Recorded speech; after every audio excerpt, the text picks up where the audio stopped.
Hi guys, Parashakti movie review అనమాట. Movie వచ్చేసి G5 అయితే స్ట్రీమింగ్ అవుతుంది గైస్.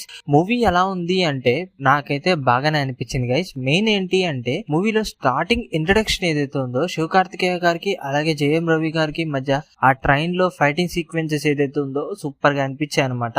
అండ్ ఒక డిఫరెంట్ వైప్ తో అయితే స్టార్ట్ అవుతుంది అనమాట మూవీ. ఇక మూవీలో టైటిల్ కార్డ్స్ ఏదైతే ఉందో శివకార్తికేయ గారు 25th ఫిలిం సూపర్ గా అనిపించింది. దాంతో పాటు అండ్ ఇంటర్వెల్ కి ముందుండేది ఏదైతే ఉందో ఆ సీన్స్ అసలు సూపర్ గా అనిపించాయి అనమాట. దాంతో పాటు సెకండ్ హాఫ్ లో క్యామియో రోల్స్ ఏవైతే ఉన్నాయో అవి పట్టడం వల్ల వేరే లెవెల్ హైప్ కి అయితే వెళ్ళిపోతూ ఉంటది మూవీ. అక్కడ దాకా బానే ఉంటది అనమాట. అండ్ సెకండ్ హాఫ్ లో కొద్దిగా తెలియని లాగ్ ఫీలింగ్ అయితే స్టార్ట్ అవటం వల్ల సెకండ్ హాఫ్ చూడటానికి కొద్దిగా ఓపిక అయితే ఉండాలనిపిస్తుంది అనమాట.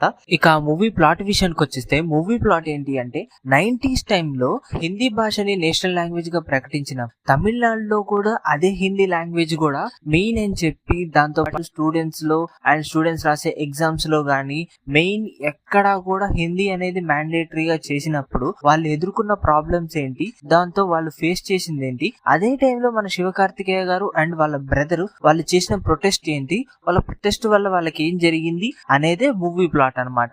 ఇక మూవీలో ఫస్ట్ హాఫ్ విషయానికి వచ్చేస్తే ఫస్ట్ హాఫ్ నార్మల్ గా ఏంటి అంటే ఇంట్రడక్షన్ తో నేను ఆల్రెడీ స్టార్టింగ్ లో చెప్పాను జేఎం రవి గారికి అండ్ శివకార్తికేయ గారికి ఆ ట్రైన్ లో ఫైటింగ్ సీక్వెన్సెస్, దాని తర్వాత నార్మల్ ఇంట్రడక్షన్ తో మొదలవుతూ ఉంటది అనమాట మూవీ ఏదైతే ఉందో. అండ్ ఇంటర్వెల్ కి ముందు ఏదైతే ఉందో మెయిన్ ఏంటి అంటే అదే హైప్ గా అనిపిస్తుంది అనమాట. శివకార్తికేయ గారు ఒకానొక టైంలో ప్రొటెస్ట్ చేసి కొన్ని సిచ్యువేషన్స్ వల్ల వాళ్ళ బ్రదర్ ని చదివించాలనే సిచ్యువేషన్స్ వల్ల మళ్ళీ నార్మల్ లైఫ్ కి అయితే వెళ్ళిపోతారనమాట.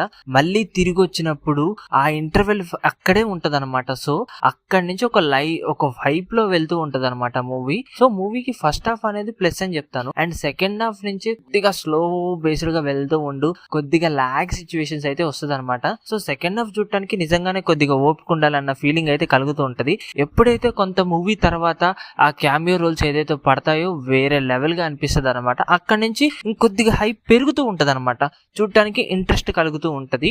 అండ్ దాంతో పాటు శ్రీలీల గారికి అసలు వేరే లెవెల్ గా రోల్ పడిపోయిందనే చెప్పొచ్చు ఈ మూవీలో. అండ్ యాక్టింగ్ పరంగా గానీ వేరే లెవెల్ గా ఇరగొట్టేశారు అబ్బా. ఇక మూవీలో క్లైమాక్స్ కూడా ఒక రకంగా కొద్దిగా డిసప్పాయింట్ చేసిందనే చెప్పొచ్చు. అండ్ దాంతో పాటు ఓకేగా అన్న ఫీలింగ్ అయితే కలిగింది అనమాట. ఇక సాంగ్స్ బీజిఎంస్ విషయానికి వచ్చేస్తే బీజిఎం బాగుంది.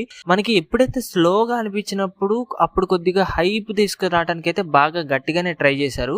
అండ్ దాంతో పాటు ఇక మూవీలో ప్లసెస్ విషయానికి వచ్చేస్తే మెయిన్ ఏంటి అంటే స్టార్టింగ్ ఆ ఇంట్రడక్షన్ ఏదైతే ఉందో అది కొద్దిగా కొత్తగా అండ్ డిఫరెంట్ ఫీలింగ్ అయితే అనిపించింది, ట్రైన్ సీక్వెన్సెస్. అండ్ దాంతో పాటు శివకార్తికేయ గారి లుక్స్ ఏదైతే ఉందో చాలా బాగా అనిపించాయి. అండ్ వాళ్ళ బ్రదర్ బాండ్ ఏదైతే ఉందో సూపర్ గా అనిపించింది అనమాట. ఇంటర్వెల్ లో ఆ సీన్స్ ఏవైతే ఉన్నాయో శివకార్తికేయ గారు మళ్ళీ తిరిగి రావటం ఏదైతే ఉందో మళ్ళీ ప్రొటెస్ట్ గా సహకరించడం, అవి సీన్స్ సూపర్ గా అదరగొట్టేశారు. మొత్తానికి ఆర్ట్ వర్క్ ఏదైతే ఉందో సినిమాటోగ్రఫీ అయితే సూపర్ గా అనిపించింది.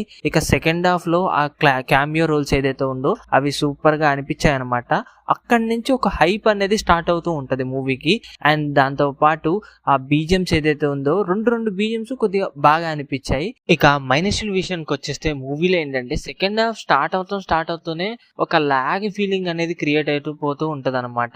అండ్ దాంతో పాటు ఆ సెకండ్ హాఫ్ లో మనకి దాదాపు ఒక 30 minutes వరకు ఆ సీన్స్ అనేది ఎటు వెళ్తున్నాయి ఎటు వస్తున్నది అనేది ఒక చిన్న క్లారిటీ అనేది మిస్ అయిన ఫీలింగ్ అయితే కలిగింది. ఇక దాని వరకే నాకు కొద్దిగా మైనస్లుగా అనిపించాయి. అదర్వైజ్ మూవీ మొత్తం కూడా నాకైతే బాగానే అనిపించింది. నేను మూవీకి రేటింగ్ వచ్చేసి 5 అయితే 3 అయితే ఇస్తున్నాను గైస్.